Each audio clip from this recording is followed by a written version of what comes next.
میں بتاتا ہوں تم کتنے بڑے گنہگار ہو. تم نے کہا ہے نا کہ میں بہت بڑا گنہگار ہوں, تو اب تم نے اپنے آپ کو گنہگار پروف کرنا ہے. 90 لوگوں کے سامنے تم نے اپنے آپ کو گنہگار ثابت کرنا ہے. اب میری بات سنو, احد نے آپ لوگوں کے سامنے کہا ہے کہ میں بہت بڑا گنہگار ہوں. اب یہی احد اپنے آپ کو کہنے والا ہے کہ میں اللہ کا دوست ہوں 2 منٹ کے اندر. احد میری بات کا آنسر کرنا, جو پوچھوں سیدھا سیدھا بتانا. فرعون کو جانتے ہو؟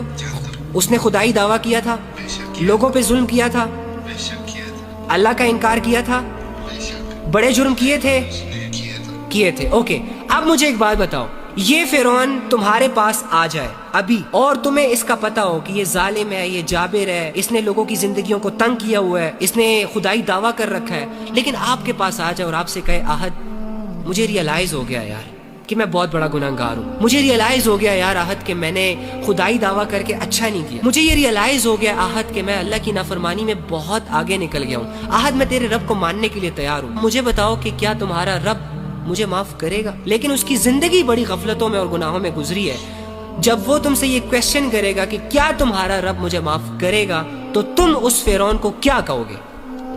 بے شک معاف کرنے والا ہے. پھر بتاؤ تم اس فرعون کو کیا کہو گے؟ بے شک معاف کرنے والا ہے اللہ. اچھا, یعنی احد کو اتنا بلیو ہے اللہ کی رحمت پر اور اللہ کی محبت پر کہ فرعون جیسا بندہ بھی اگر اللہ سے معافی مانگ لے تو اللہ اسے معاف کر دیتا, لیکن احد اپنے آپ کو بہت بڑا گنہگار سمجھ رہا ہے, اپنے رب کی رحمت سے مایوس ہو گیا. علی بھائی, میں ہر روز آپ کی ویڈیو دیکھتا ہوں, آپ کی ویڈیو دیکھ کے مجھے باقی چھوڑو, علی بھائی کو گولی مارو یار, تم کیوں پوائنٹ سے ہٹ رہے ہو؟ شیطان تمہیں ڈسٹریکٹ کر رہا ہے, تمہیں سمجھ نہیں آ رہی. میری بات سنو, تم مجھے بتاؤ کہ تمہیں اللہ کی بات کا یقین ہے نا؟ اگر اللہ تمہارے پاس آئے یا تمہیں آواز دے دے اور تم سے یہ کہے کہ ہمارے گناہ معاف ہے, تب یقین کرو گے کہ نہیں کرو گے؟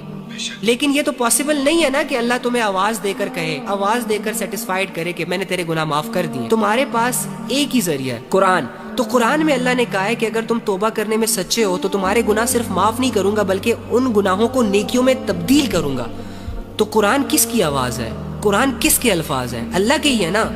تو پھر میں ڈپریشن میں کیوں بھائی؟ تو پھر میرا اللہ سے تعلق اتنا کمزور کیوں ہے؟ مجھے اللہ کی باتوں پر یقین کیوں نہیں آ رہا؟ بس یہ رونا دھونا چھوڑو, اللہ تم سے راضی ہے میری جان, اللہ تم سے راضی ہے. اللہ کو تم موقع پرووائڈ نہیں کر سکتے کہ وہ تم سے ناراض ہو جائے, وہ بے نیاز ہے. تم اللہ کو نقصان نہیں پہنچا سکتے نا اللہ کا نقصان کر سکتے ہو. سو واٹس دا ریزن کہ اللہ تم سے ناراض ہو جائے؟ ریزن کیا ہے بھائی؟ ایک ایسے بندے سے اللہ کیسے ناراض ہو سکتا ہے جسے یہ غم لگا ہو کہ اللہ مجھ سے ناراض ہے, جسے یہ فکر رہتی ہو کہ یار مجھے اللہ کو راضی کرنا چاہیے, میں اللہ کے معاملے میں ٹھیک نہیں ہوں. ارے یہی تو تقوی کی نشانی ہوتی ہے. بڑے بڑے لوگ ہوتے ہیں جن کو اپنے گناہ ساری عمر ریئلائز نہیں ہو رہے ہوتے, تم ریئلائز کر رہے ہو ڈوڈ.